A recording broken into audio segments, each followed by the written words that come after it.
Good evening, everyone. My name is Zon Eastis, and I'll be calling the regular meeting of the Guilford Select Board to order this evening on Monday, June the 26th at 6:30 p.m. And we welcome everyone in the room here. Nice to see everyone. Everyone is signed in, I hope, and if you haven't, please take a moment to do that. Online, if you're online, nice to see everyone. I see everyone's name, first and last name. I think we're well enough to know that Paul. Yeah, okay. Okay. Thank you, just for record keeping. Good, we'll move right ahead then. So we start off our meetings with the rules of procedure for not just the Guilford Select Board, but now for all of our commissions and committees. Rusty.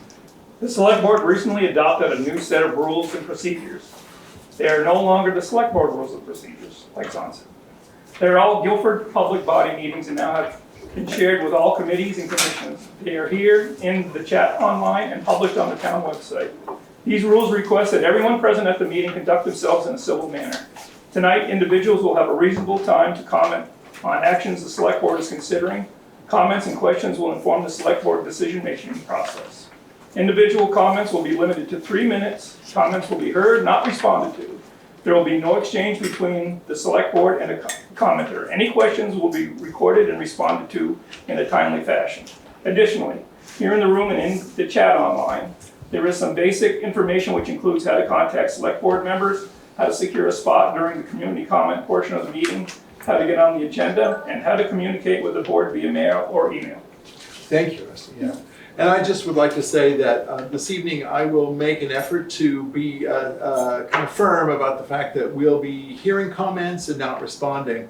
I've gotten a bit lax of late, and I think in the interest of moving things along, because we have a lot on our agenda, that we'll just keep moving forward. So if there's any moment at which anybody on this meeting has a question, write it down and send it to either me or to Erica, and we will respond.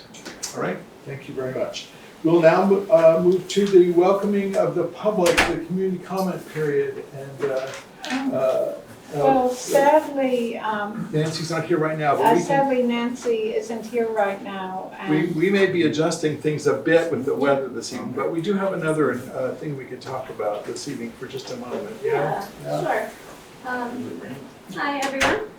So today, at the town office, a resident of Brattleboro Road, Diana Raymond, stopped in to just let the Select Board know that someone had dumped a large amount of trash near her father's home there on Broadbrook at 899 Broadbrook Road. She has spoken to the state police about it. Just very similar to the Packer Corners thing that happened a couple months ago. There was a lot of identifying information in this trash and just very personal stuff, and there was a lot of it. So nothing for the Select Board to do right now. She just wanted to let us know. Thank you. Thank you. okay, So- I just wanted to mention one more thing. A longtime resident of Packer Corners, Smokey Fuller, died yesterday. And he was sort of a legend in our neighborhood, and he's been buried on his family land on Belden Hill. So that was just, I felt, worthy of note. Thank you, Miranda. We may, if we have time, if it's all right with the Select Board, we did expect that there'd be a person from the Energy Committee to talk with us. So we may, if we find a moment later on, we might insert that into the meeting. It won't, if people are comfortable with that, yeah, and we'll see how it goes. Let's move ahead, though. For now, changes to the agenda. There's one made possibly right there, and we'll see how it develops. See what happens this evening. We're saving this seat right here for anyone who does come up to talk. That'll be the seat for that person. Let's move ahead then to, there are no changes to the agenda. We'll move ahead to approval of the minutes. We need to review the minutes of June the 12th of this year. I so move. Thanks, Brenda. Is there a second? I'll second. Thanks, Rusty. All right, I hope everyone had a chance to read them, and there shouldn't be any substantive changes or necessary, but is there anything anybody wants to comment on? All right, then I'll take the, we can just have a vote here. All right, so all in favor of accepting? Aye. Those all unanimously done. No negative votes and no abstentions. Thank you. All right, we'll move right ahead to updates and reports. I remind everybody in the town that this section of the meeting is where the select board will commonly hear updates from our either our direct responsibilities like the town garage, or folks that are related to the town in different ways. This evening we have the pleasure of talking with Sarah Coffey.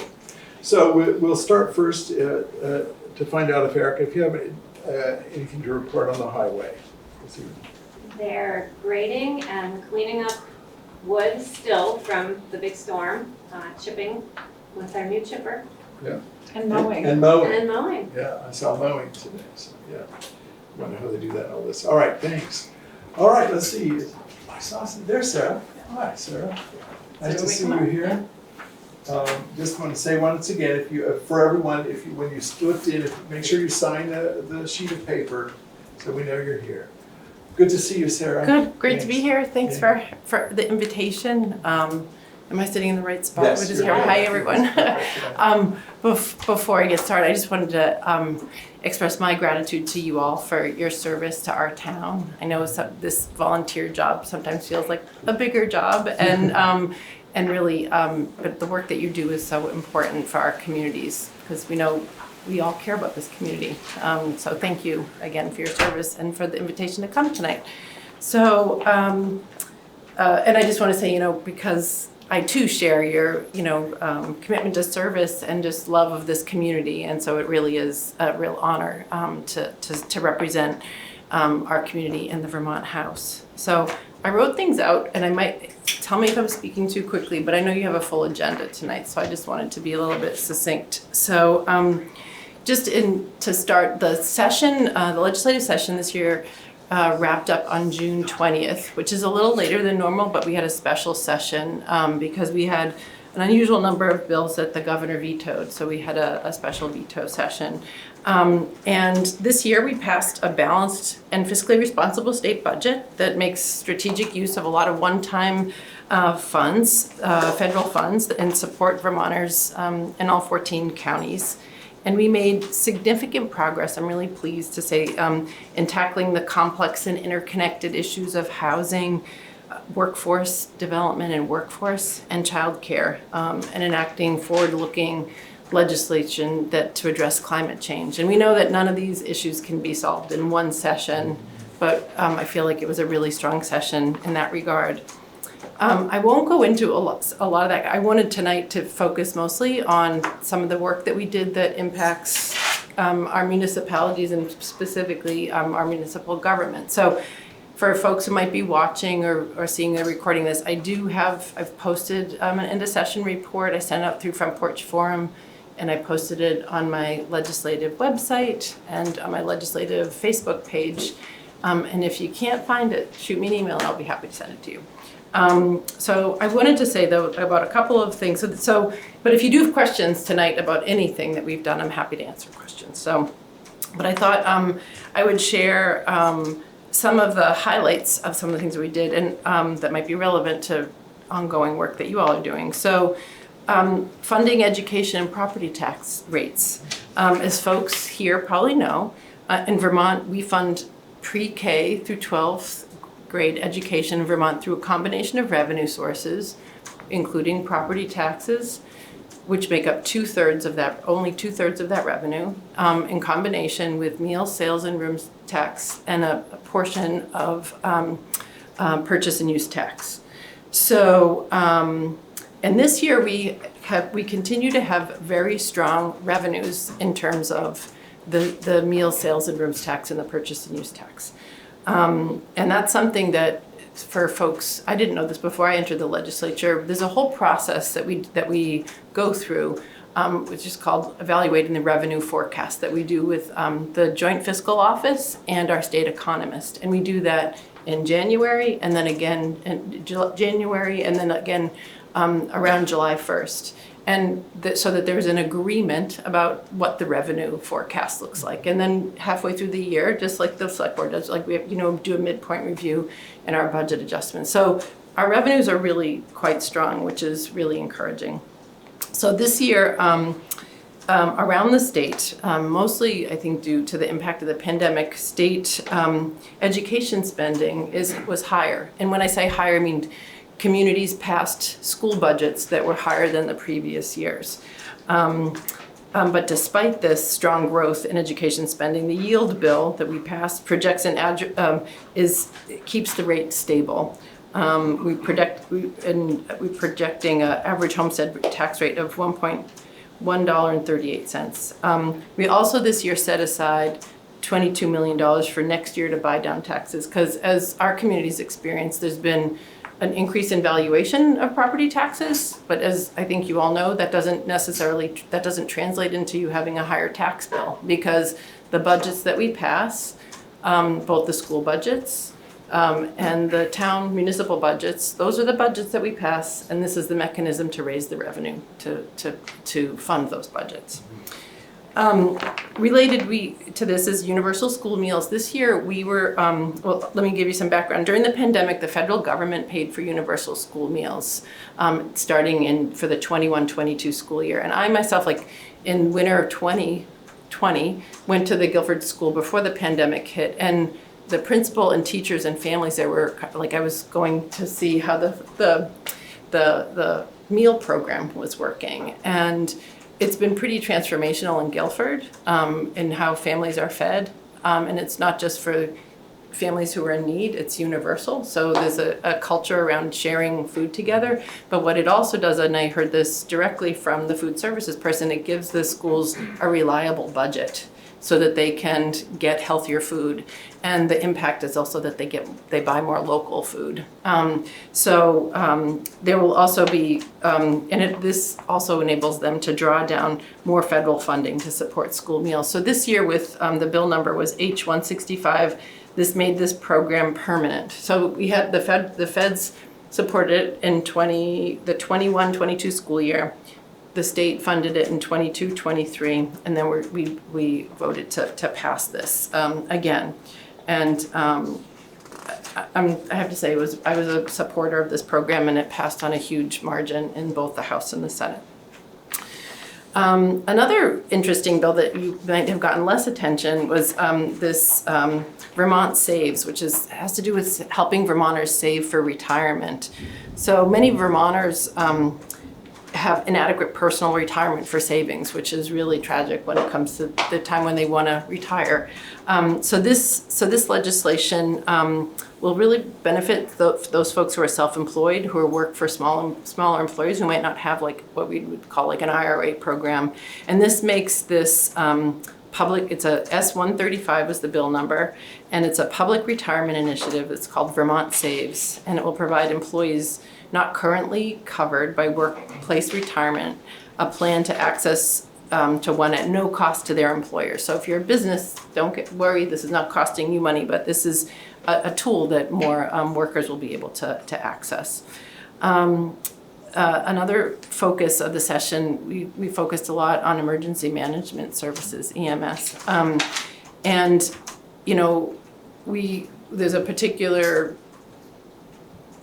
complexity in our region with Brattleboro because the surrounding towns have relied on Rescue Inc. So that's very specific. So I'm just going to speak more generally, though, is that, around the state, we're seeing communities really struggle with this as well because of rising call volumes, staff and volunteer shortages, and reimbursement rates that do not cover the cost of service for delivery. So EMS services are struggling to keep up with the needs of our communities. And so this year in the budget, the FY24 budget, we included funding to stabilize our EMS system by increasing Medicaid reimbursement rates for these services, and investing $1 million in training for EMS personnel, and commissioning a report to provide recommendations for improving our emergency medical system. So hope to continue that work next year. And so now I want to turn to my favorite subject now, which is transportation. So this year I was really honored that the Speaker of the House appointed me as the chair of the House Transportation Committee. And I've really enjoyed working closely with the speaker and chairing this committee. We have a terrific committee, and our policy area includes developing the transportation budget, which this year was, which is comprised of federal and state dollars. This year was a record high of $880 million, largely because of the federal funding that we've been able to access through the IIJA, which is the Infrastructure Investments and Jobs Act. And we've been working over the last several years to really develop a 21st century transportation system that's affordable, clean, and accessible to folks. So I wanted just to share a couple of the highlights that how they, and how it would impact the select board and its work. In this year's transportation budget, we increased funding for the municipal programs by $11.8 million over the FY23 budgets to total nearly $100 million. And so these are the municipal road programs. There are some formula funds, town bridge programs, and many others. And some of the influx was because we were able to access some more federal funding that was specifically targeted towards bridges. And in Vermont, our transportation sector contributes to over 40% of our carbon emissions. So a lot of the work in our committee was focused on policy and how we can work together to reduce our carbon emissions in Vermont. And so one of the things that I want to be sure that folks know about is we still have a significant amount of funding for Vermonters to access more fuel-efficient vehicles, electric vehicles and plug-in electric vehicles.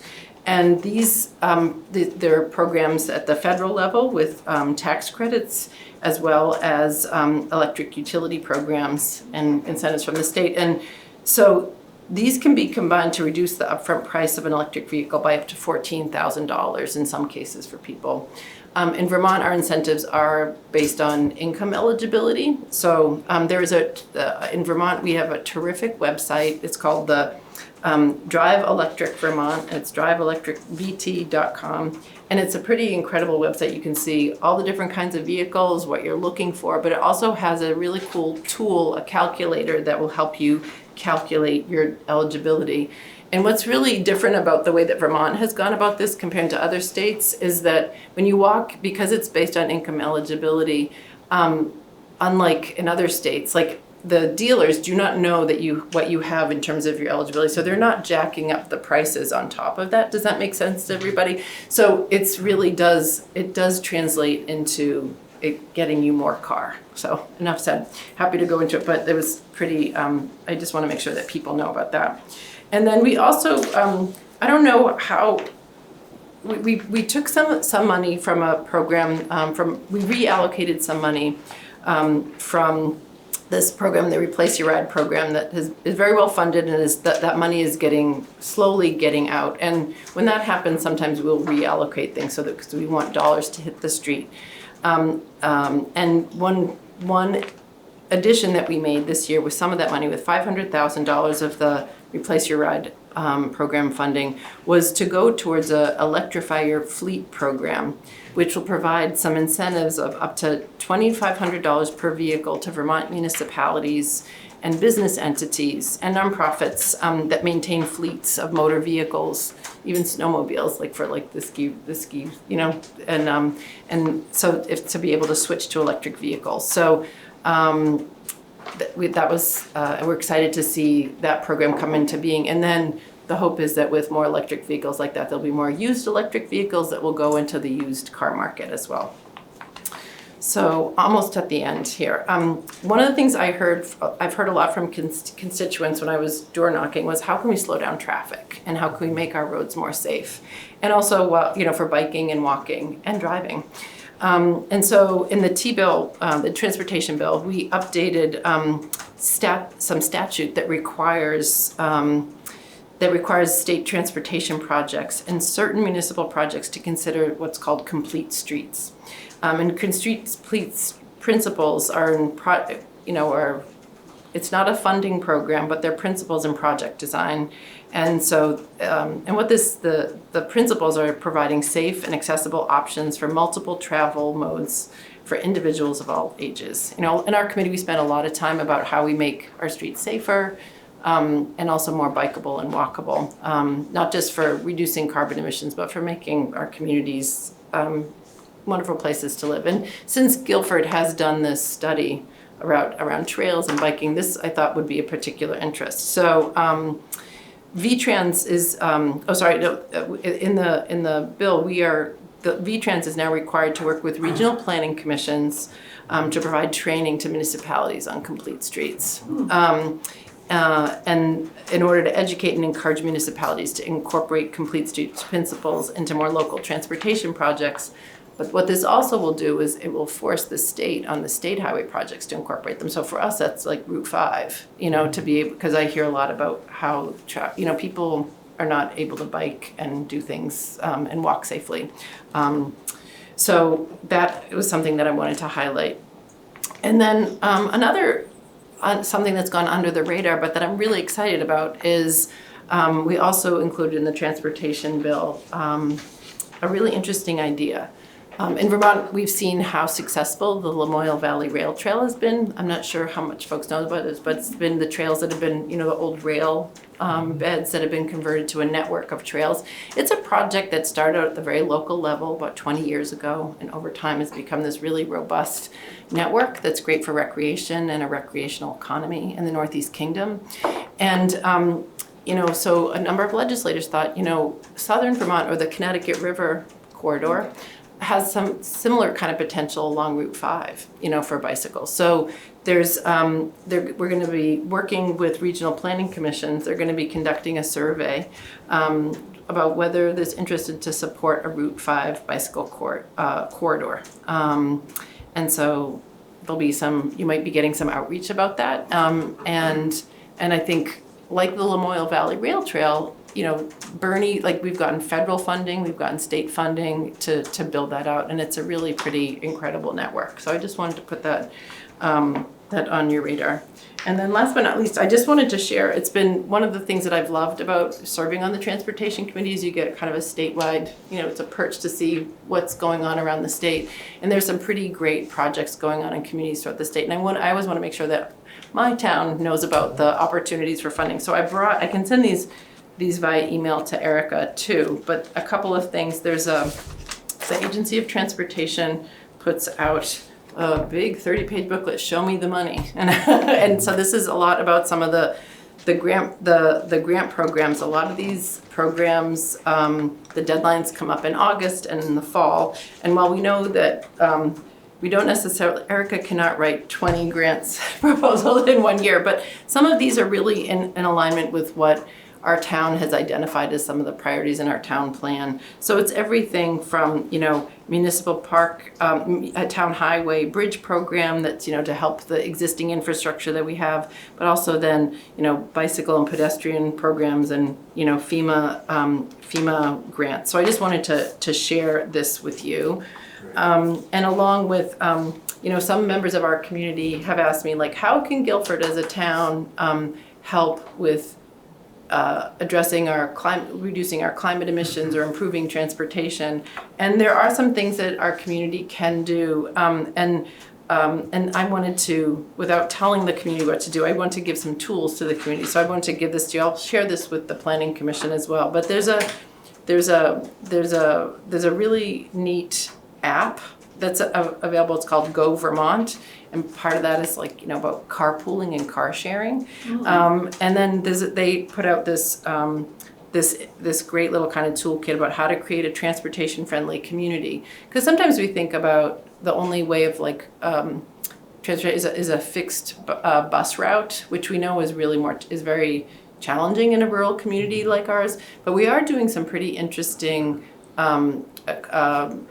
there's some interesting initiatives coming out in other parts of the state, whether it's this rural Uber service and the name of it, you can call and arrange for a ride. But there's a lot of interesting innovation happening in the transportation space. And I think the best way to kind of do planning is to ask community members, to survey community members about what they want, rather than us thinking about, a committee of people thinking about what the community wants. So I wanted to share a sample transportation survey for towns that can be, rather than inventing the wheel. I think these tools are kind of interesting to help. So those are the three things, and I'll share those as digital copies too. But that's really, that's what I have to share, and I'm open to hearing questions that folks might have. But yeah. Thank you very much, Sarah. Does anyone have a question for Sarah? Anything that popped into your mind as she was talking? A lot of information. A lot, yeah. We'll keep at it, for sure. It seems really exciting to think about how a rural community can work on ride sharing, just because for so many of us, it's a 20-mile round trip Right. to town. And so to facilitate the possibility of doing that seems like a great idea. It's also after the mutual aid models that came out of the Yes. pandemic. I really think that communities are more inclined to do kind of these kinds of things. So, and I've gone on the app myself, but there aren't a lot of Guilford folks on the app. But what that means is that if we just get people don't know about it yet. So, and I'll continue, and I'm going to stick around for the meeting tonight, but also just an important part of my work is like, I try to follow the work of the select board. During the session, it's a little bit hard to follow all of the nuances of what you're all considering. So I just encourage you to reach out to me if there are things that are going on. And I hear from some of you from time to time to answer questions, but also it's really helpful. I try to do some deep listening of what our community needs and wants and try to connect with the resources and expertise that's available. And as you know, I think you're already tapping the Vermont League of Cities and Towns, which is very visible and active in the State House and in my committee. And our regional planning commissions obviously have some really great resources and expertise. All right. Great. Thanks very much. Thank you. Yeah, absolutely. Thanks for the invitation. Really great. There's a lot going on. Okay, folks, we'll move ahead on the agenda. I want to just look at everything. I just need to, I see there's a person named Kate. Kate, we need to ask you to get your last name up after your first name there on the screen, just for record keeping. You should be able to rename your screen. If you could do that, that would be helpful. If it doesn't happen in the next few minutes, we will need to move you to the waiting room. It's just part of our protocols here.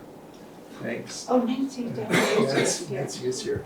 Do you mind if we take a couple of minutes for Nancy to make an announcement at this point? Sure. Okay. Nancy Detra, I see that you're online now, and we missed you in the early part of the meeting, community comment period. Do you have an announcement you'd like to make? Is that right? Are you there, Nancy? Thank you, Kate. Okay, Nancy's not here. Nancy, we may check with you a little bit. If you want Nancy at where it seems like a moment or something, there's somebody's hand. Okay. Let's see, Nancy, if you want to make yourself visible when you're here, then where it seems like a good moment for us to adjust, in the agenda, let us know. Oh, there's Nancy. Woo, it's dark, huh? I actually emailed to let you know that because I've learned that the postcard has reached most people, I hope, in Guilford, that I really didn't have an announcement. But I would love, if we can, I would love to see if people in the room got the postcard from the Energy Committee. Looks like there are a few here, so yeah, it's getting out. I haven't got mine yet. I haven't either. So Nancy, why don't you just give a little synopsis of what to look for? Okay, well, there's a postcard that's coming out that was funded by a grant from the MERP, which is state funding. For us to do, the Energy Committee to do energy education seminars, one-night workshops. And Jen McDuffie, who is a very hardworking member of our committee, has gotten experts in various fields that people indicated they were interested in knowing more about at the Guilford University. So we have one on rebates that you can get from and incentives that you can get from Efficiency Vermont. That one is on July 14th. That's the first one. And then there's one a little later in the month, and I have my card here somewhere. But anyway, later in the month, there's one about weatherization. And then there's a third on August 7th. So the weatherization and home heating is July 25th. The solar and storage is August 7th. And they're all at 6 o'clock, but they're not all on the same day of the week. So you do have to check in on which day, because it doesn't say the day on the postcard, but the date is there. All the information is there, a description of each of the workshops. And they all start at 6 p.m. and they all include pizza served at 5:30. So we hope that many of you will come, and we sure hope you get the postcard. It was supposed to go out to everyone in Guilford. Okay, thanks. Okay, Nancy, are these workshops at Broadbrook Community Center? Oh, yes, they all are. Yep. Okay, thank you so much. Yep. Thank you, Nancy. All right, we'll move ahead now, folks, to the next order of business, which is old business. This is business that has come before the select board prior, and we will, the first order of business this evening is for the select board to have a discussion about our conflict of interest policy, the language in our policy.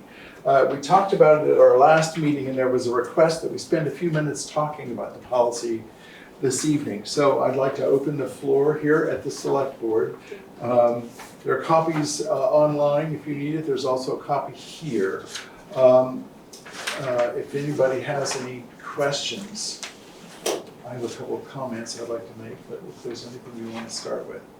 What I would like to note is, Terry, you have? I'll wait. Okay. What I'd like to note is that I think part of the interest in the community, as I've understood it coming forward, is that that there's a desire for every community, for every person on a commission and committee to sign a document that says that they will abide by this. When you read the policy, if we just would subtract that idea for a moment, just to say that that wouldn't be required, but I think that the policy does speak to the process by which a conflict of interest would either be stated by the person who feels the conflict of interest, or any member of any body can acknowledge or name a conflict of interest that they perceive with any person on a committee or a commission or the select board. And then there's a set of actions that can be taken in order to address that conflict of interest. So the policy is very thorough in the way in which it addresses the potential conflicts of interest, to make sure that we are all, working as well we can above the line, as it were. And so I don't know whether there's any question here among select board members about the policy itself, or just the idea that there should be a request to sign it. I don't know how people feel, or any thoughts here. Well, I do think that anybody on any committee should sign a conflict of interest policy. You do? Yes, I do. Okay. And then it's just a little gray as to, it talks about if you feel you have a conflict of interest during a meeting, bring it up, go into an executive session, but also people in the community have a right to point out that they feel there may be a conflict of interest. So how does that get addressed, like in the moment or expediently? Yeah, I think that, I'm not sure that we probably have to, I don't know, it doesn't say that specifically. The chair of the select board is to speak with any person who has a conflict of interest. Perhaps a break could be taken in a moment or contact the chair of the select board.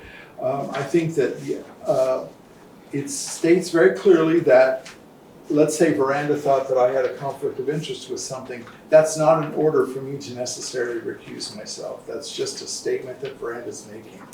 So it seems to me that if the person who, I'm just saying for myself, but it seems to me that if I were the person and the conflict was being directed at me, I would have to state whether or not I thought there was a conflict of interest at that moment. And what about the rest of the group? I mean, this is something that you and I have talked about privately, is that this is the time to have a meeting, this is the time when we can talk. And there's Yes. really no other time that we can all be together. There is none, there is none. So if Veranda, in that moment, if you say, no, I don't agree, I think that there should be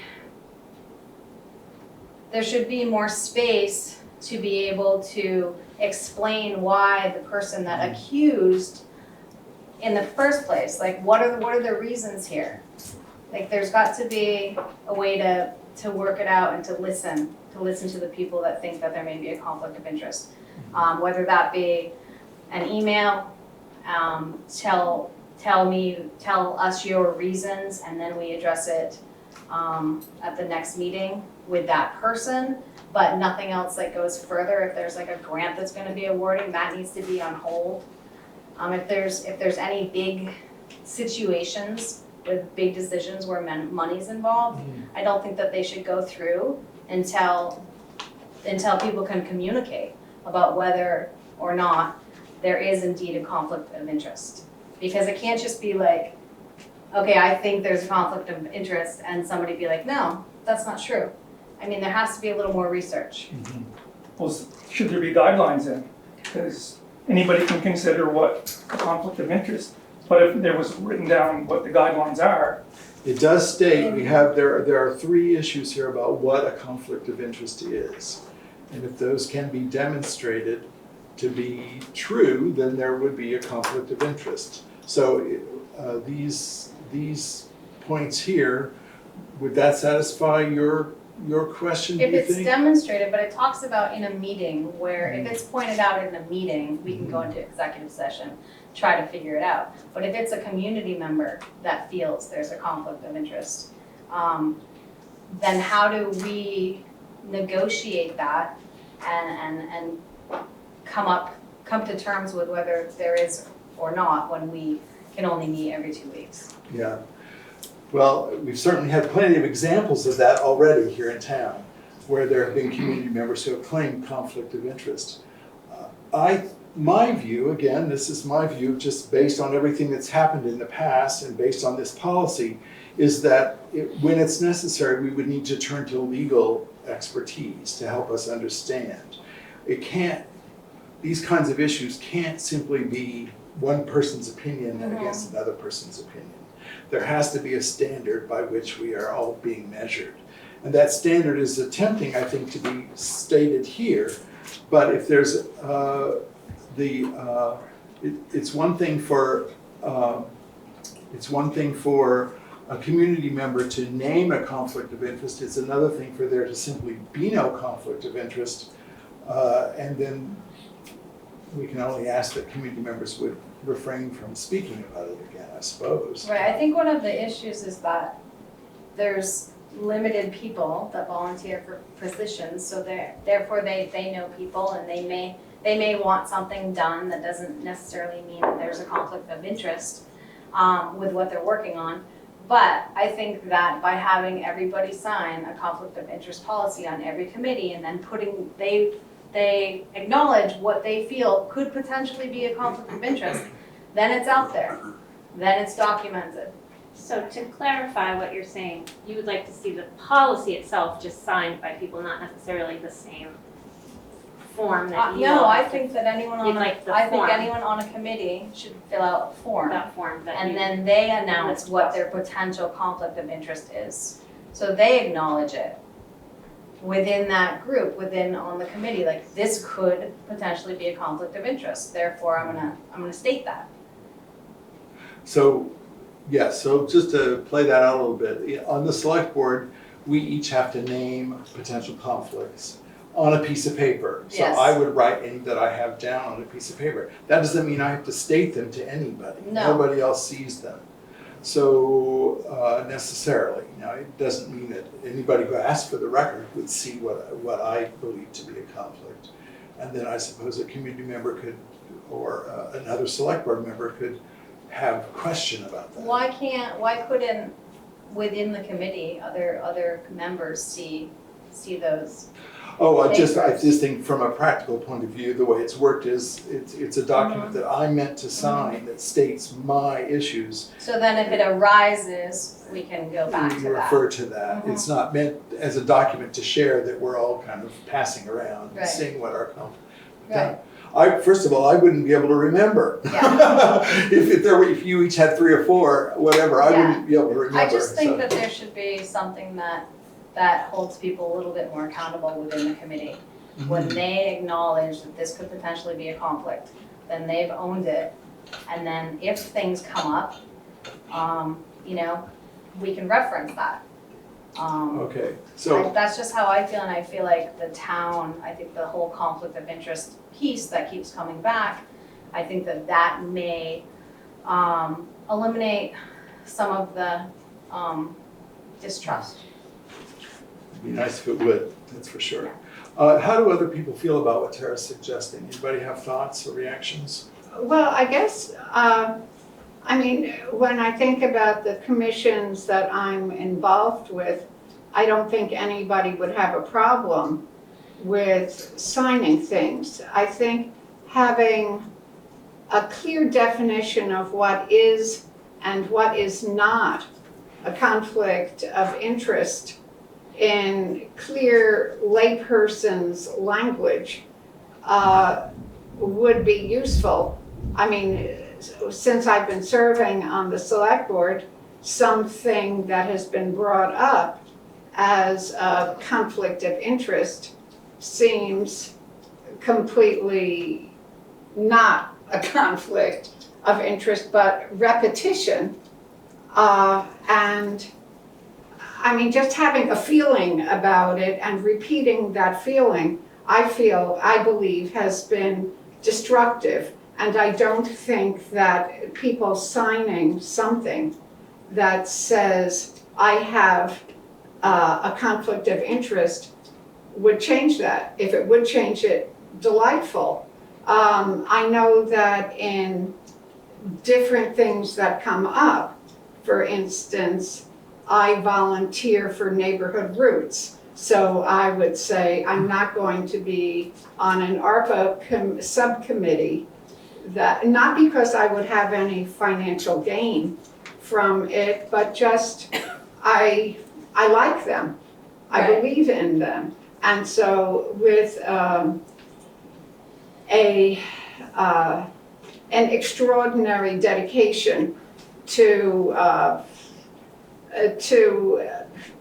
non-involvement, I would say that I would recuse myself from doing it. But even if I did participate, I don't feel as if I have a conflict of interest. I've just chosen that. So do you see what I'm saying, Tara? It's two do. different points. One is if we thought that having let's say 30 people who are on Guilford's different commissions and committees signed this, and then the community could breathe a sigh of relief that these volunteers were not looking for personal gain, then that would be great.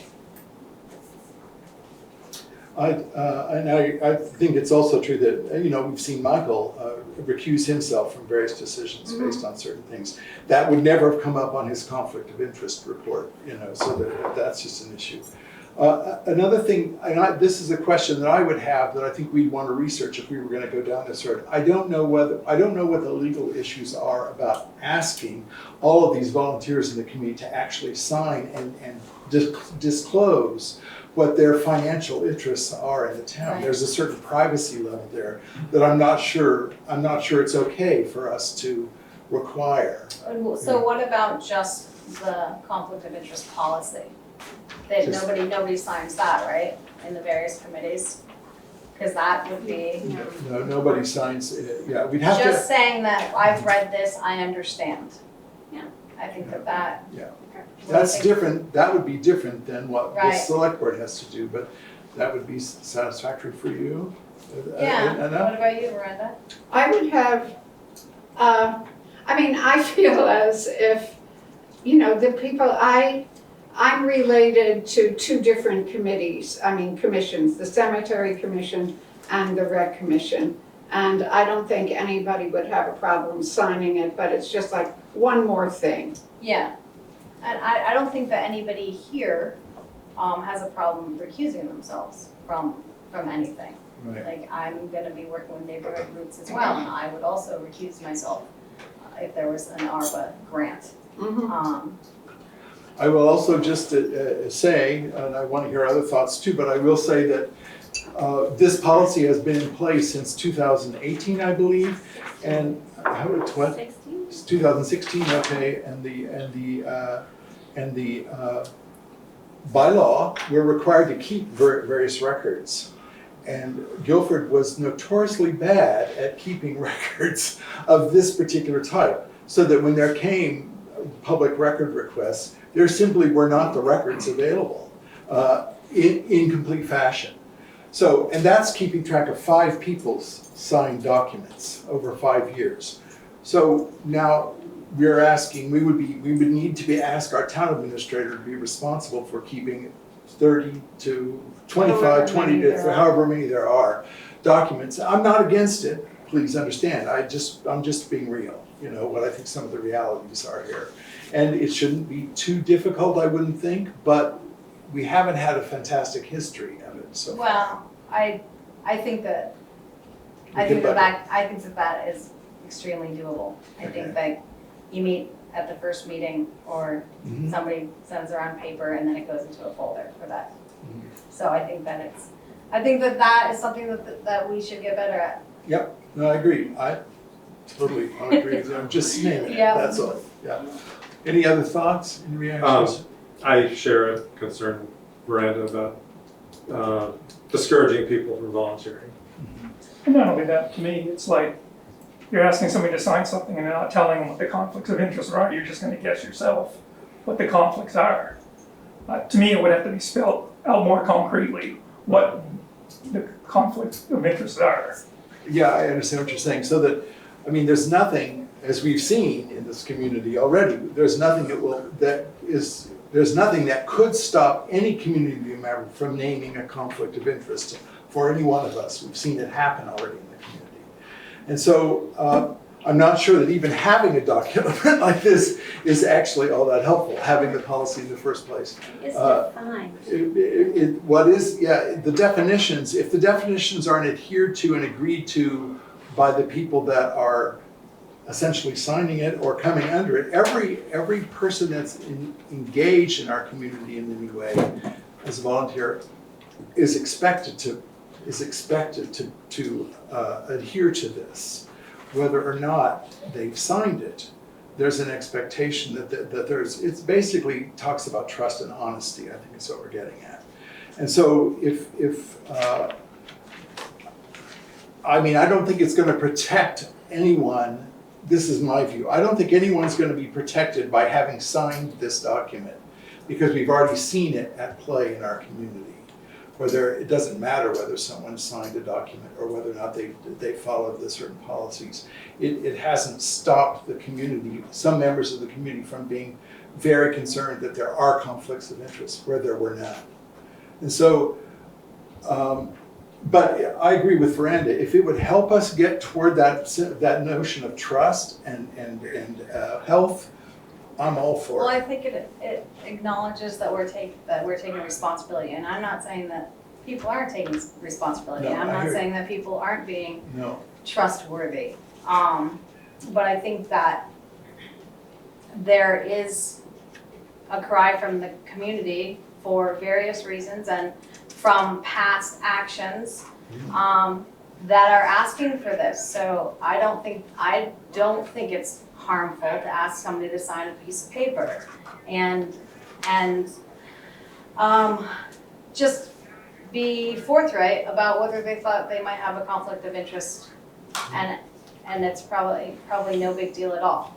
Like, Right. I'm not gonna vote on a paving bid if I'm putting a bid in. It's pretty simple. So I understand where all of you are coming from, but I also am the new person here and would like to try to stop some of the incessant distrust from the community and to take responsibility and to keep better track of papers and just try to appease the community. okay, I hear you. So I think I would recommend that if we're gonna take an action this evening, not that we need to, we can continue this conversation another time if we'd like.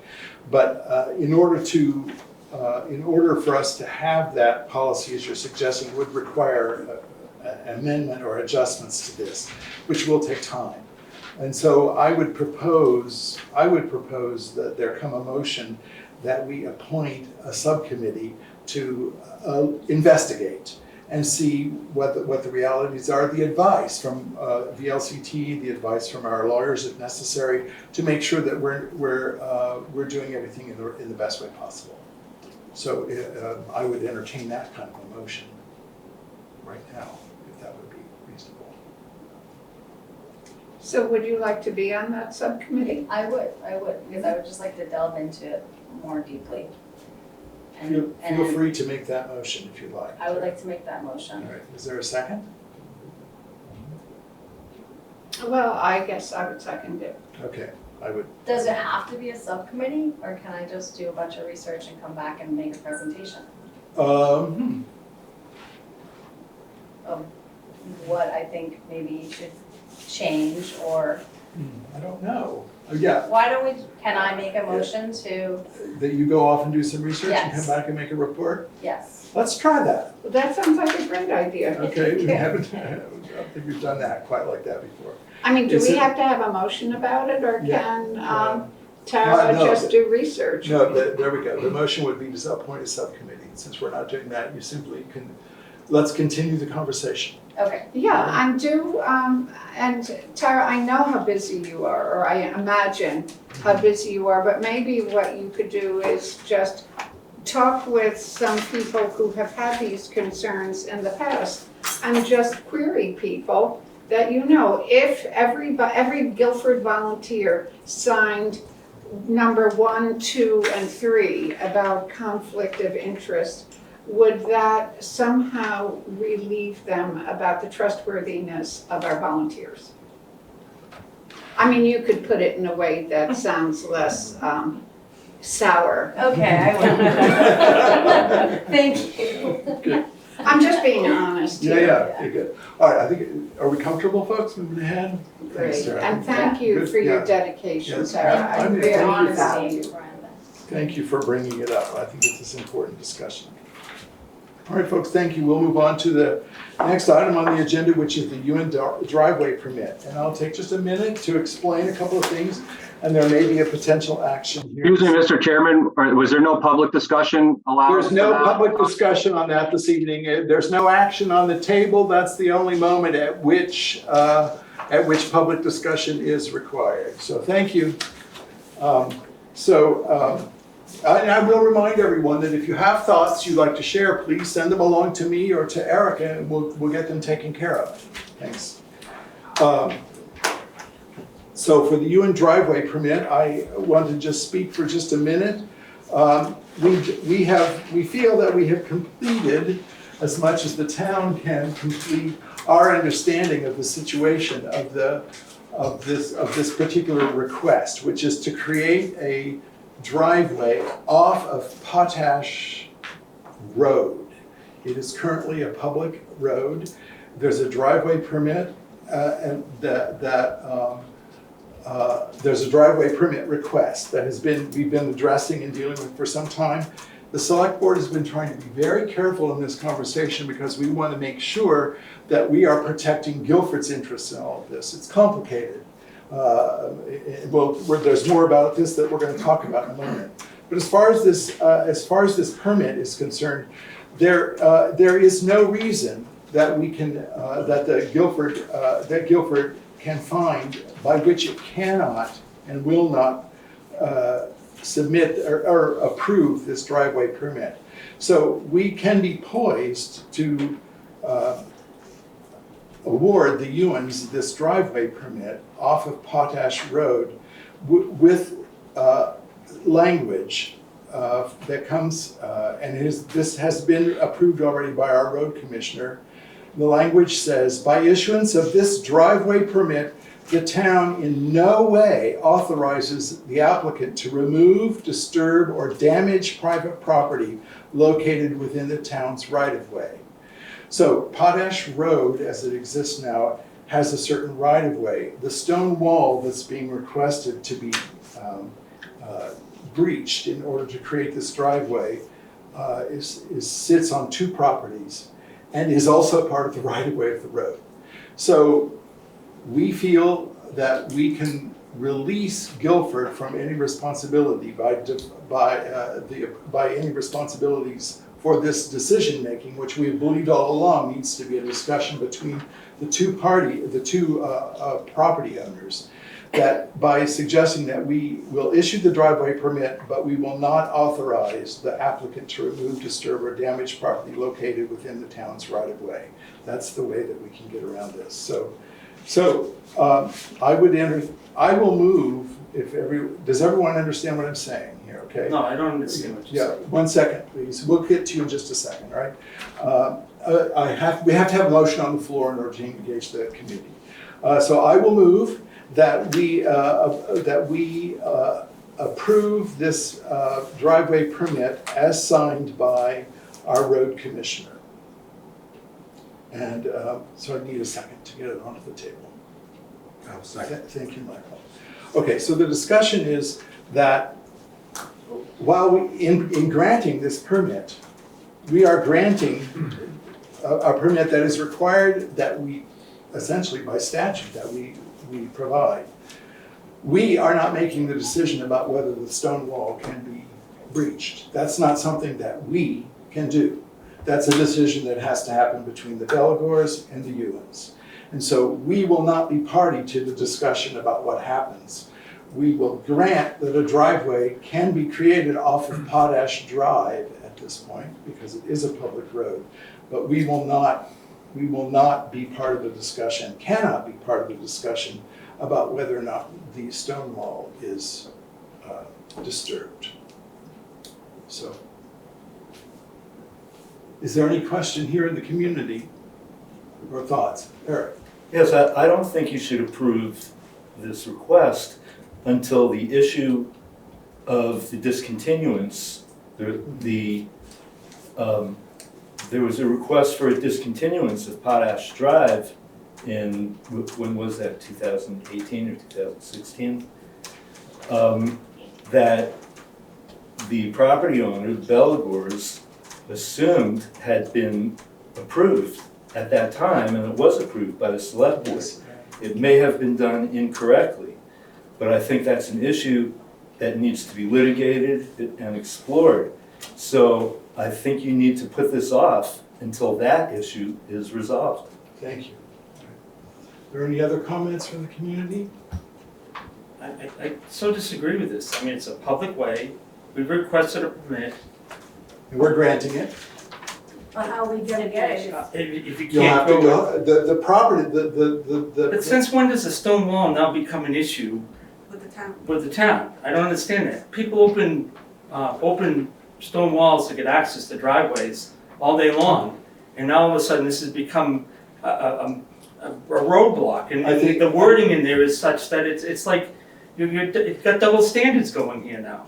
You're now setting precedents that typically would not be an issue. I really think you folks have just taken this way too far. And I don't understand this, and to the gentleman's point here, that was never approved, it's still considered a town road. That's what, and So you we're acknowledging that. You're just continuing to come up with reasons to delay us from No, our I- desires to have access, like anybody else in this town would request, that abuts a right-of-way that the town actually officially has. It goes beyond the wall either way. I don't understand how you people can continue to ride this and come up with these landish reasons why it can't be granted like anybody else in this town. So let me ask a question. Have you spoken with your lawyers about this? You have spoken with our lawyers about And this? they've also, yes, and they've also challenged your lawyer to look at the procedures and the statutes that exist. And there's That's- nothing in there that says that landowners are gonna start discussing stone walls, and now the stone walls are, you've got walls around town here that aren't even We have being no- maintained. No, as I understand it, and again, maybe we aren't gonna make you happy this evening, but Happy? we. You gotta just do the right thing. No, we are doing the right thing. No, I don't At one believe you level, are. yeah. And so it's not in the town's interest it would never be in Guilford's interest to destroy landowners' property. We're not destroying anything. We're just stone opening wall. You're not Just- destroying a stone wall. You're opening a stone wall. It doesn't disturb anything. That's if one party feels that we are destroying property, perhaps. Another party feels we're opening the wall. So there's a difference of opinion there about what's But the going right of on. way of the road is owned by the town. The town has access. That's different. They if have I 3 rods understand in it. that road, and that extends beyond the So, stone wall. how- So I don't know why, you people are just, you're coming up with these reasons that are not, it's a town road, it is not a private way. And that's the problem right now, you're treating it like a private way. No, we're not. I'm afraid we're not. We're I'm not. sorry, but I so disagree with your Yeah, okay, thank you. strategy. Thanks very much. It's not a strategy. I feel it's a way for us to move forward, No, okay? it's not moving forward the way it's written. How's it moving forward? It may not be moving forward in the way you would like, but it's moving forward. Right? The conversation from the very beginning, we have stated, and needs to be a neighborly conversation. That's what needs to happen in this community. It's not the town's decision to come in and destroy anyone's property, whether it's in the right of way or You're not not. destroying anything. I don't know what you mean by destroying. Okay, from your point of view, it's You're not using such destroying. Yeah. strong So- wording that is not true. People open stone walls all the time, and there's no statutes to say you can't do that. I have yet to find this. We're in not any- saying it can't be done. We're not saying it can't be done. We're saying it can be done. It's just not that the town is not going to be party to making that decision for one party or another. It's a conversation that we're not comfortable having. So this is where And it the only stands reason why right Danny doesn't want to approve it is because he doesn't want to take the road back over that he should have been maintaining right along. And I'm not sure talk about that's- conflict. that's not Yeah, well, the that point is it. here. That's what it is. Because you can stand on that road and it's within feet, not even within feet. Thank It's you. comfortably within the rods of the road. We'll talk about it at another time. I don't want to take any more time now. Eric, I'd like to hear from you. So I'm not here as an advocate. I'm here because I've surveyed this road and I've researched it. I did this for Jim Oakes when he was the owner. Looked into it extensively, and so just as clarification, normally when a town road is discontinued, the property then reverts to the abutting landowners and goes to the center of the road. But that road from where Potash Road ends, going south, almost to Packers Corners Road, was discontinued in 1931. And it was done properly by the select board and by the county commissioners because it was a road that crossed state lines and technically, went to another county. Dr. Sweet, at the time, kind of wanted to have it both ways. He wanted to keep it as a town road up to, close to his house, so that the town would maintain it. But the property line, it was not a mortared, constructed stone wall the way it is now at the time. The two abutters were Konstantin Borkowski and Dr. Sweet and his wife. They agreed that the Borkowskis were giving up all rights they would have in that road, so that if the road ever was discontinued, the property line would not revert to the center of the road. It was all on one property. So it would remain in the Sweet property, which is now Brattleboro. The stone wall, so at the time of that agreement, it wasn't a wall, it was a fence. And it was clearly defined. And the Sweets and Borkowskis agreed to construct a wall. And it's a mortared stone wall. It's not a common type of wall that borders town roads. So usually when someone gets a driveway permit and they break through a stone wall, that wall is on the property of the people whose property is being accessed. But in this case, the property line actually runs up the middle of this measurably wide mortared stone wall. So that's where the property line is. So it's actually private property for that half of the wall that is now on Bellagor's property. So if that, what the gentleman said isn't true, that you can just break through a stone wall, this would be destroying the property of one party, even if it was, if this was granted. But I feel like when Bellagor's requested that this road be discontinued as a town road, it was because it was basically a private driveway that the town was maintaining. I thought they were being responsible at the time, saying this is really our driveway, we'll take over maintenance of this, take that burden off the town. They requested it, the town granted that request, and the Bellagors assumed that they had done everything right, but the town didn't follow the statutory procedure for discontinuing the road. Correct. I think that's the issue that needs to be looked at. Once It is being looked at. So once that is resolved, whether that is a town road or not, I think that's debatable, whether it is still a town road. That needs to be resolved through maybe some retroactive action of the town or some litigation. Yes, But that needs to be resolved before this request can move forward. So Eric, thank you very much. I just will quickly respond and say that we know very well that the issue was not finished, completed statutorily whenever it was begun. And so there's a request now to do that. So that's something that we'll be addressing a little bit later in the meeting here. And that process, if it moves forward, well, if that process moves forward, then we will complete it. And that's, we have a model process to look at. So I think that, I'm going to turn it to, I want to ask if there's anybody here on the select board who has a way forward here. Listening to everything we're hearing. Does anybody have, my inclination is to move forward with this personally, but I'd be glad to hear what other people have to say.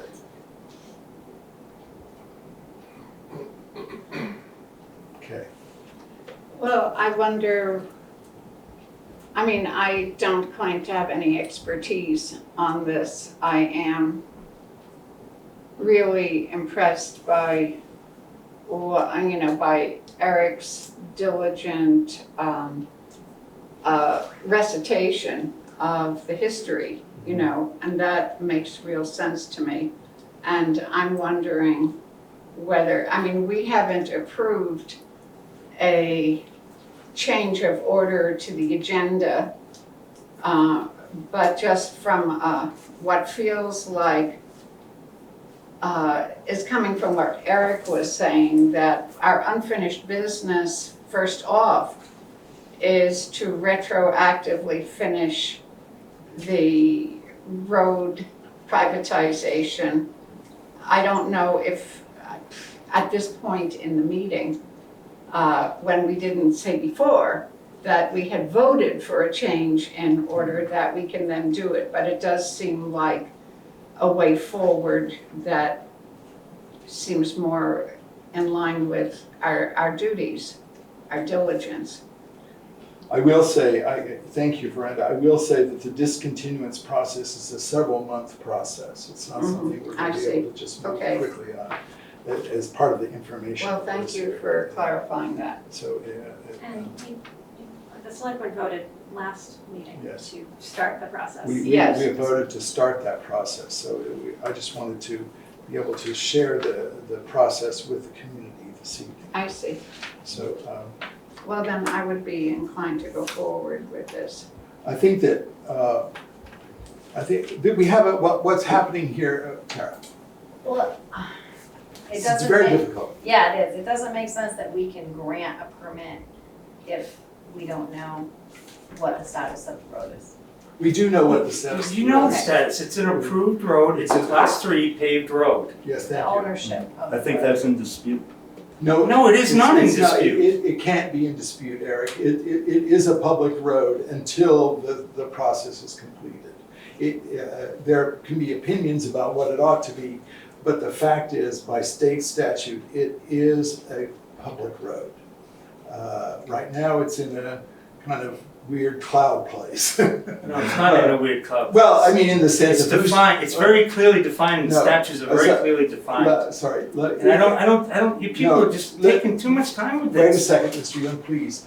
I agree. I've said multiple times that it's a public road. What's happening right now is that the town is not maintaining it. That's what's happening right now. And so that's the decision that we're working toward, is to figure out what the next steps are for the town as far as our responsibilities related to the road are. This is a remarkably, so the road is by statute a public road. By statute, whenever there's a public road, we have a responsibility, the town has a responsibility to grant or to look at driveway permits off of public roads. If this were a private road, there would be no question whatsoever. We couldn't even touch it. So the difficulty comes for us in that it's an unfortunate set of historical events. And now here we are facing a situation where we have a wall. It's very much like, well, never mind. We have a situation where we are being asked to make the decision about what should happen to that wall, and it's not ours to make. It simply is not our decision to make. We don't own that wall. The wall is within the boundaries of the road. It's within the right boundaries of of way the road. of the road. Right, that's It's correct. not in anyone's possession.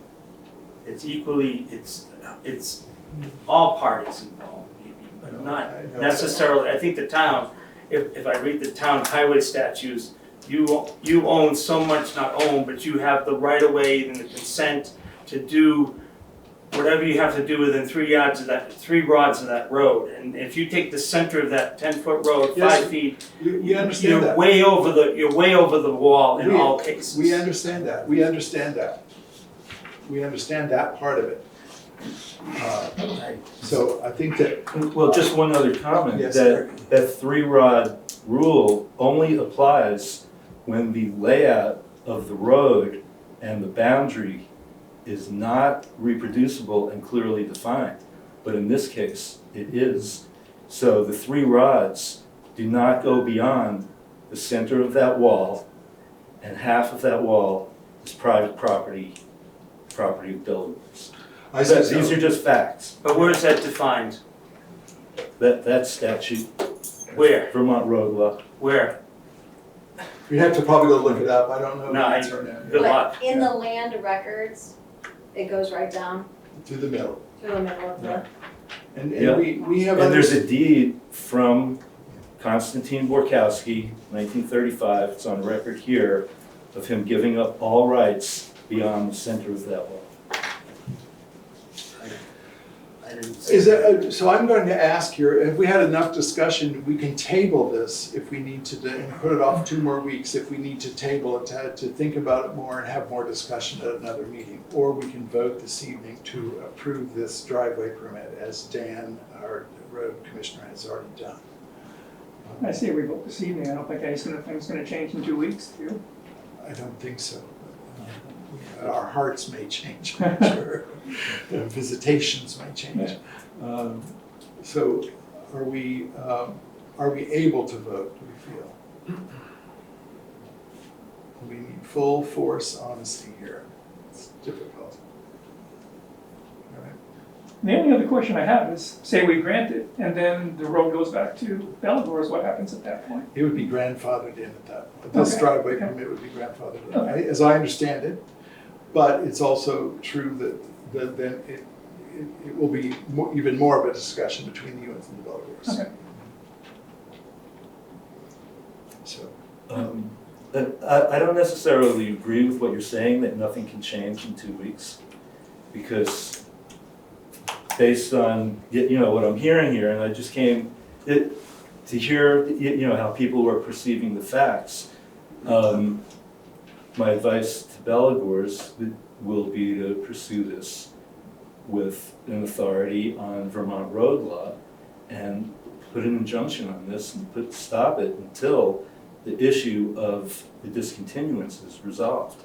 And I'm certain we can have that action within the next 2 weeks. I think, and the select board doesn't know this, but in my understanding about developing an understanding about this is that we've looked at it, we can all imagine a number of possibilities out there, and unfortunately none of them is really wonderful. And we understand that, and so it's put us in an incredibly difficult position here. But I think. Well, one other issue that hasn't been brought up, there's no necessity for the Ewens to get access to their property at the point that they're asking for. I mean, they have huge frontage on Sweet Pond Road, which is a town road. So there's no necessity for this at all. Yes, we're aware of that. We are aware of that. And towns routinely deny driveway permits for specific locations if the road department determines there's no need for a permit at a particular location. And in this case, there clearly is no need for it. I so disagree with you. How are we feeling, folks? Rusty would like to vote tonight. Any other thoughts? Well, I think that if there is a forced discontinuance, then there's gonna be quite the backlash. And that we're gonna be dealing with, legal issues. Potentially. Yes, It's very bad. potentially. Although I fear that we'll be dealing with legal issues either way. I think that that's just, my guess is that that's what will happen.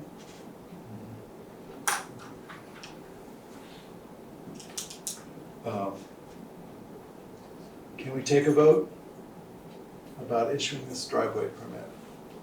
Shall we table? I'll ask one more time. I know what, Rusty? Well, I'm gonna change my mind now. Listening to what he said, that sort of makes sense as far as 2 weeks isn't gonna hurt anybody. Yeah, I think I would be in favor of tabling it. Okay. And what is 2 months, 2 more weeks gonna try to fit here? We'll have to work that out ourselves. I mean, we don't know. It's just we're not able to make the decision this evening, it feels like right now. So.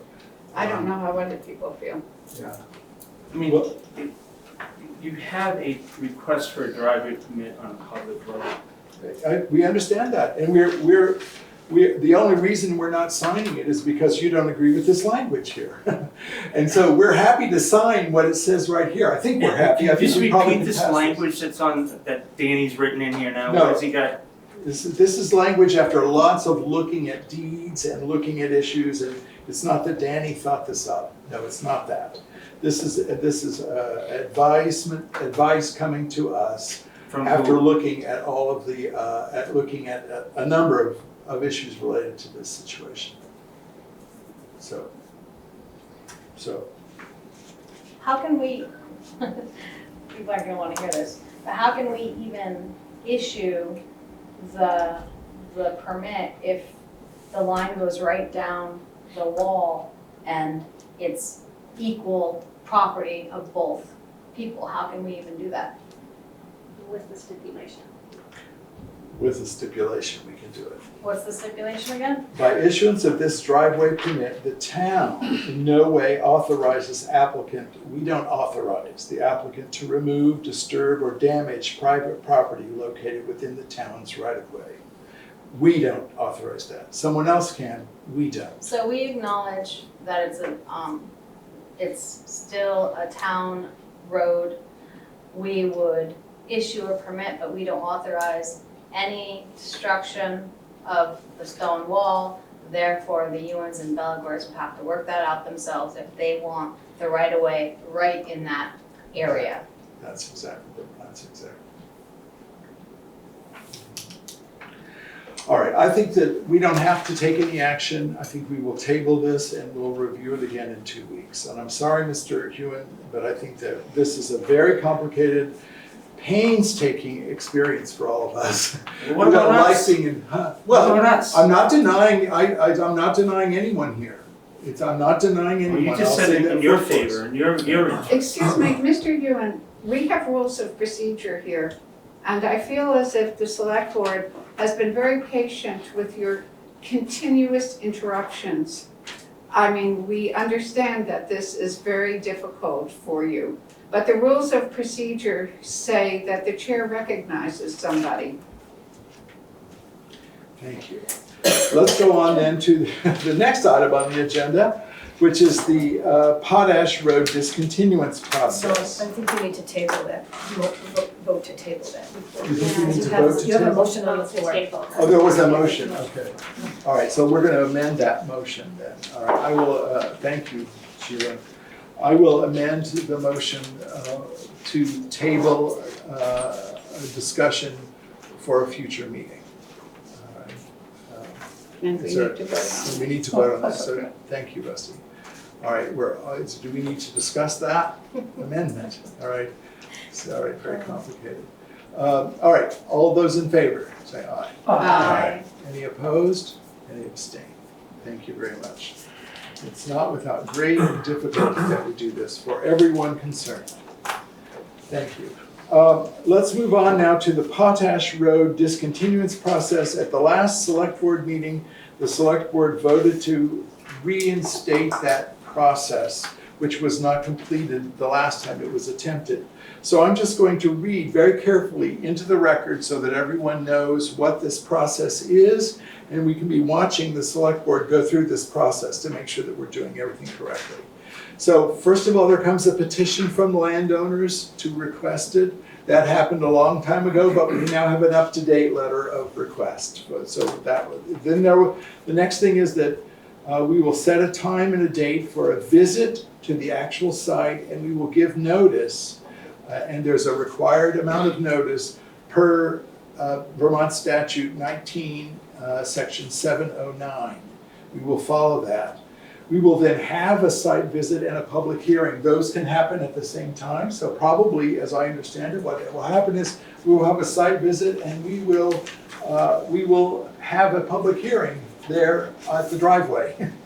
And so those interested parties, we will be notifying interested parties, and those people will be present to watch the process as we go through it. Then there will be a decision by the select board about discontinuance within 60 days of that visit and public hearing. And then we will have, there will be a notice that is required to be sent to abutting landowners as part of the process by certified mail once the decision has been made. Then there are a number of administrative processes, I won't read them all through, but it's things like letting the state know that we've done this. If there are any damages required, we have to investigate that and see whether or not there are any damages and assess understanding. Then there's the road work process, if there's any required about removing, like sign changes, all that kind of things that then would take place. So my understanding from as I've investigated this a little bit, is that this is not a quick process. It will take at minimum 2 months and probably more like 6 months for us to process all of this. So just letting the town know that that's the process that we'll be entering in soon. All right? Is there any discussion about that here at the select board? Everybody understand that okay? All right. Yes. All right, thank you very much. All right, moving ahead, going forward, this is also a discussion, so there will be no public comment about this because it's just a discussion here among select board members. This is still in old business. This is section D. It's Herron versus Select Board, latest actions and updates. And I just want to let the community know, and the select board does already know, that we have officially been served, appropriately served, a suit by Jason Herron, which is an appeal for some previous actions. He will be appealing to the Superior Court some actions that the Select Board undertook prior.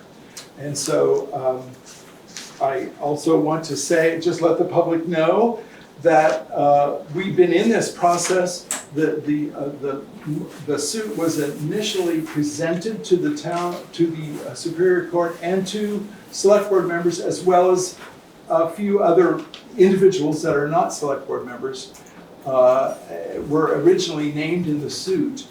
And so we immediately passed that suit on to our town's attorney, and they began their actions in understanding what the suit's all about. And so we are here now 6 weeks later with the suit properly served, and the defendants are properly named in the suit. And that's the town of Guilford, so the select board is responsible for responding. That process alone, just so everyone knows, has cost us nearly $4,000 just to get it from the point of it being entered incorrectly at the Superior Court to the point where it has been served correctly. For the town's attorneys to understand who is actually intended to be sued by this in this appeal. So now we understand, and we'll move forward in the process. Okay, are there any questions here at the select board? Everybody understand what's going on? All right. All right, Dan, thank you. We'll come now to the EMD about the satellite phone renewal contract. So if you'd like to step up, please, and explain to us what's going on. So this is we have 4 satellite phones in town. So the road commissioner has one, the chief of the fire department, the assistant chief of the fire department, EMD. So we do have these 4. They have been active for a few years now. But every year we need to renew the service for access, and we do get rollover minutes. I did research other plans. Mm-hmm. None are as economical as this one. They've given us good service, and we have 240 minutes of rollover. If we change plans, we lose that rollover. So these are 10-minute plans per month. So basically, excuse me, so we basically are only asking for, it's the lowest cost plan, 10 minutes per month, because we know we're only going to use them when we have emergencies. All right. So I'm down in Green River, I have no cell phone service. May 15th, we lost our phone for 8 days and power for 8 days. So this, I actually used it during that time. Oh, So, you mean March? March 15th, sorry. Okay. What did I say, May 15th? I knew exactly what he was talking about. March 15th. I didn't know as well. So anyhow, I did some more due diligence. I think we should stay with this plan. It's the most economical and the most pragmatic for the town of Guilford. So and I want to thank Erica for bird dogging satellite phone company. They've been trying to get in touch with me at the wrong email address. But we do have an update. bill or invoice, which is exactly what we talked about before, Yes. but would like to get approval of that and get that paid so we don't lose a service. All right.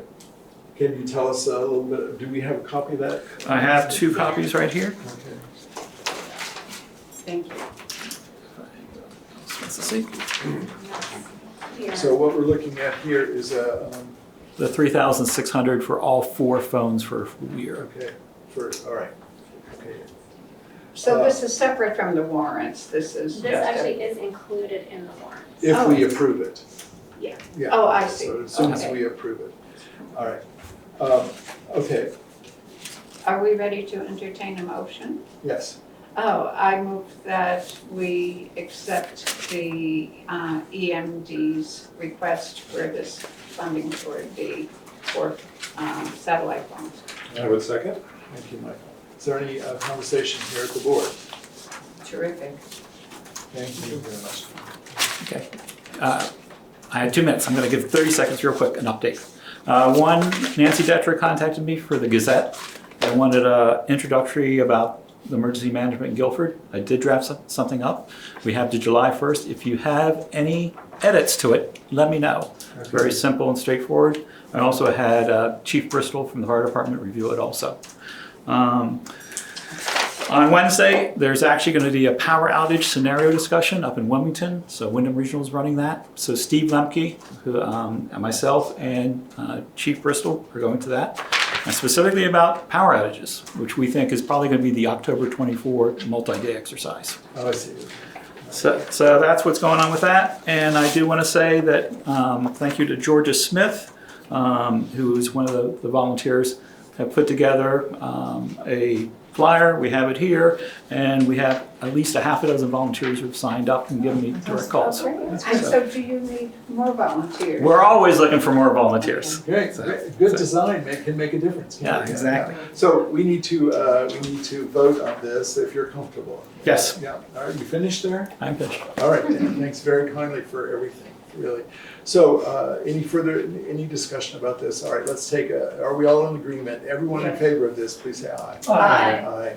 Thanks. Any opposed? Any abstaining? All right. So do I think I need to sign this? Just to be careful. Sure. Okay, we all set? All right, thanks very much. Thank you. Dan. All right. That was a great report. Oh, one final thing. Yeah. I've already met with Green Mountain Power. We've been talking about the resiliency zone. yes. They'll talk about it in that write-up, and they're moving ahead with us for that pre-application, so we will have it in. Oh, fantastic. Okay. Well, thank you very much. All right, That's thanks. great. That's good Good news. news. All right, good.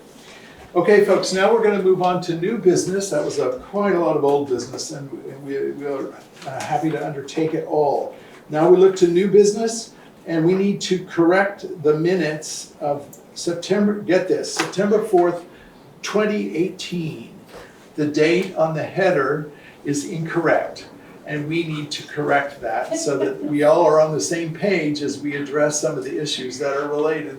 And those minutes have effect on discussions that we've been having for the last few weeks. So we just want to align this correctly. So what we need to do is simply look at this document, agree that we will correct those, and then the minutes will stay as they stand with the prior select board's signatures, and we will just sign them again with our Oh, you signatures. mean tonight we'll, Yeah, With the corrections. with the correction. Okay, so- The issue is that in the header here, right. it said Tuesday, 4 September 2017. But it really Okay, happened yeah, in yeah. 2018, so.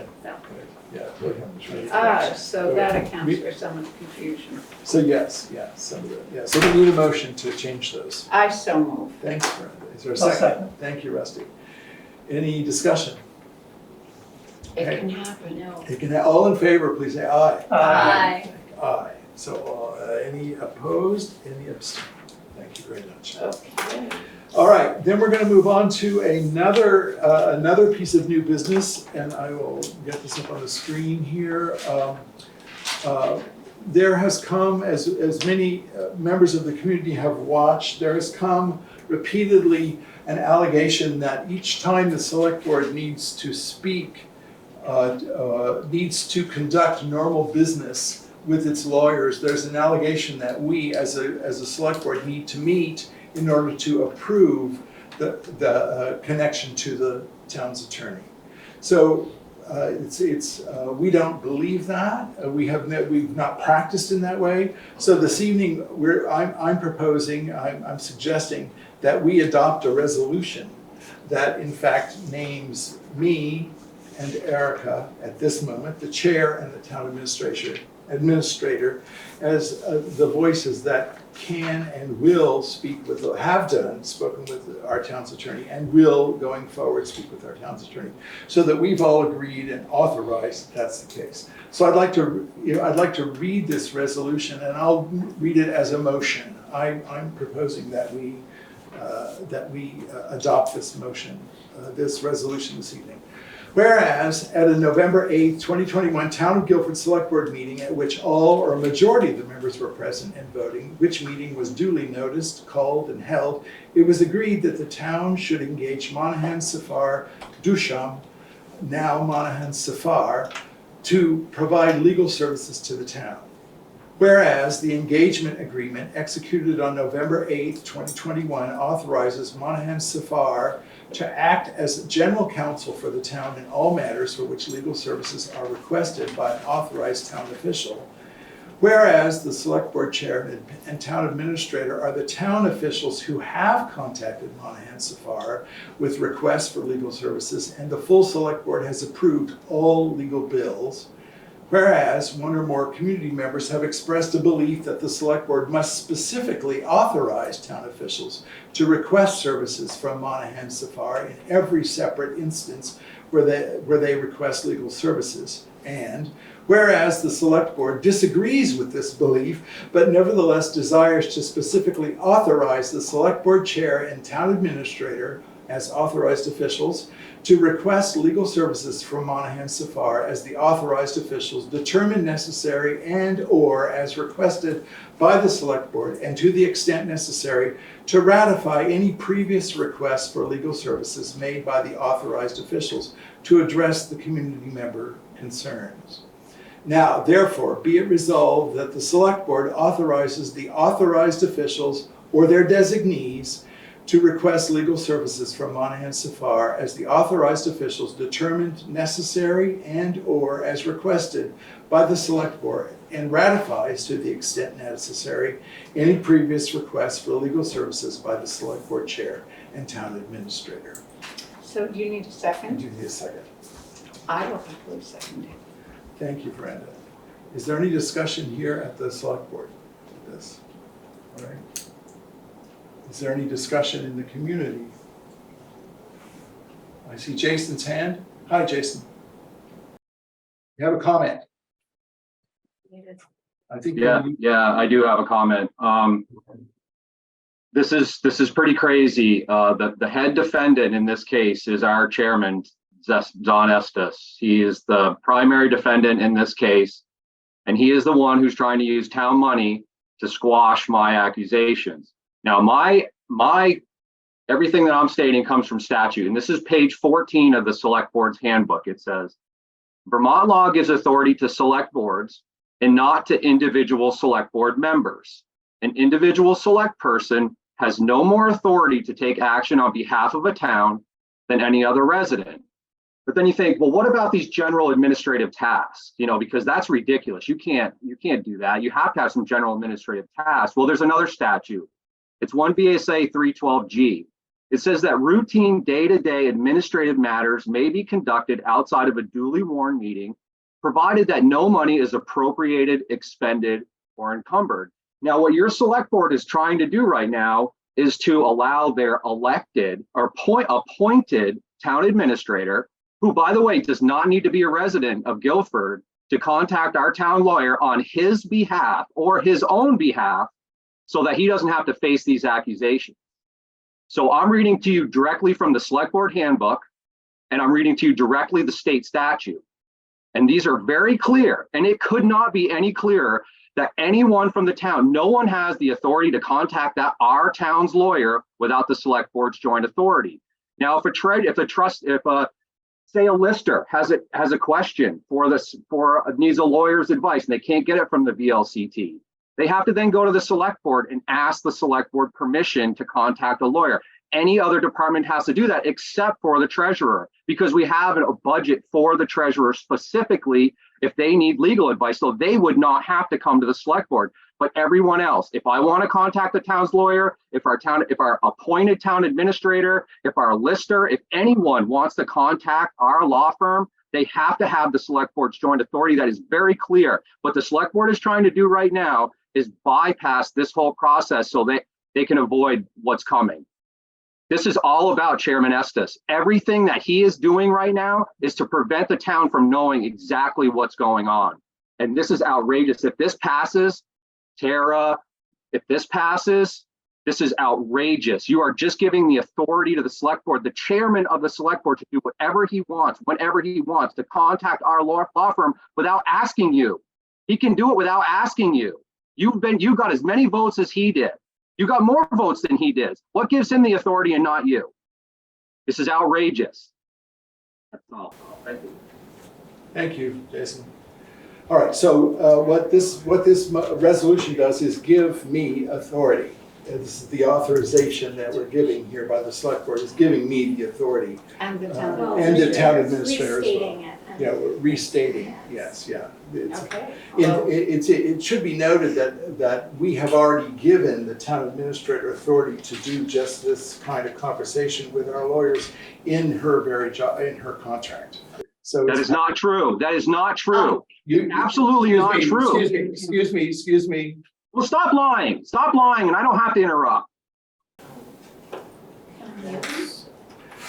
Huh? Yeah, no. Thank you. So is there any further discussion here in the community?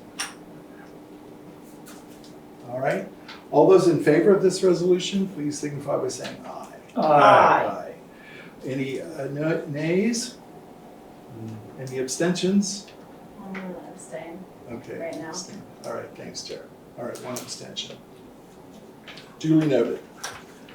All right. I hope that, so my interest in this would be that you and everyone in the community watch us and see if we abuse this policy. That's what I ask. So Tara, keep I an just eye on want to us. say something. Yeah. There's no way that we can all meet and go to our lawyer. I mean, there's a lawsuit that names all of us, the select board and the town now, and there's no way that we can have a meeting or email all of us at once and discuss anything. So Zon and Erica are our representatives when they have questions, and that's what having an attorney is.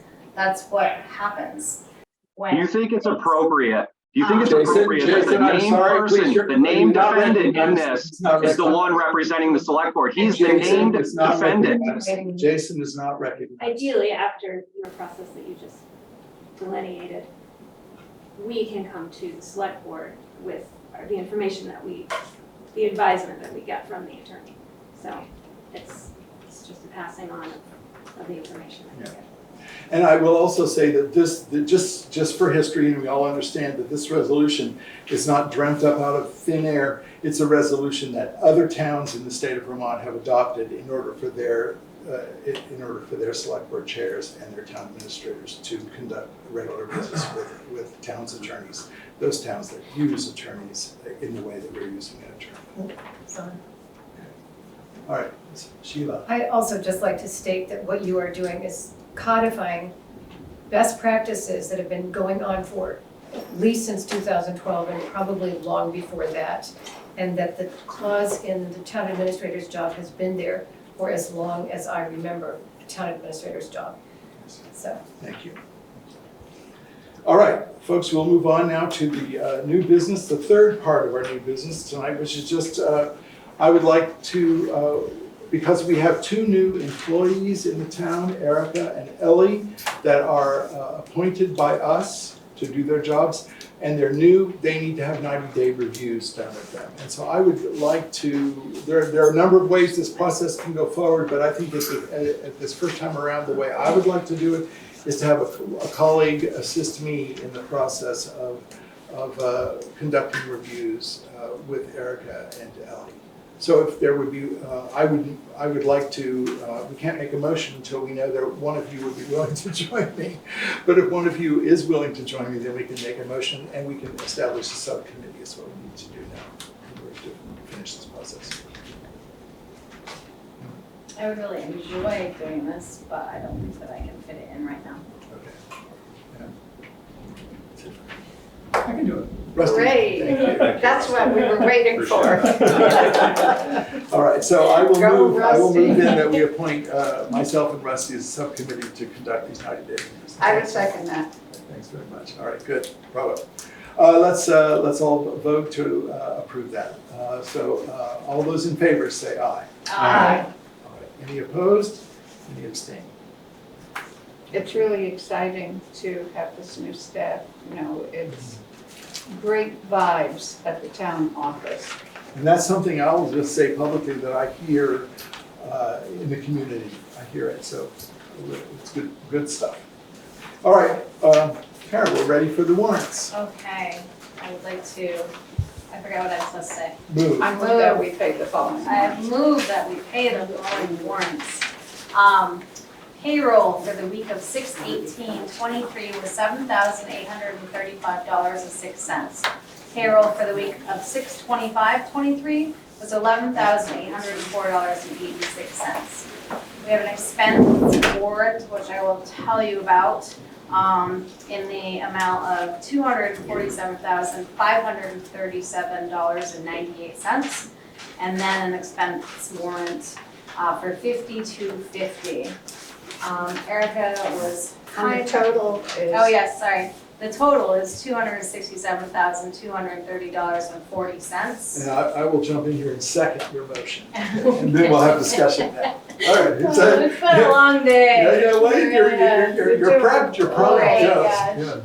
Yeah. So yes, Erica sent me an email to give me a heads up on what that big ticket expense warrant was. And that, was for the Jelly Mill Bridge. We had a $175,000 job, and that was projected to cost $192,000, but the final cost was $175,000, so that's great. And we got the grant from the state for up to $175,000 with a 10% match from the town, which we didn't need to use. No, you don't. No. Oh, okay. Okay, oh yes, That was- I that was understand, approved. okay, yes. And then we also had a $30,000 expense paid out for bridge repairs, and that was and that was from the Highway Reserve Fund.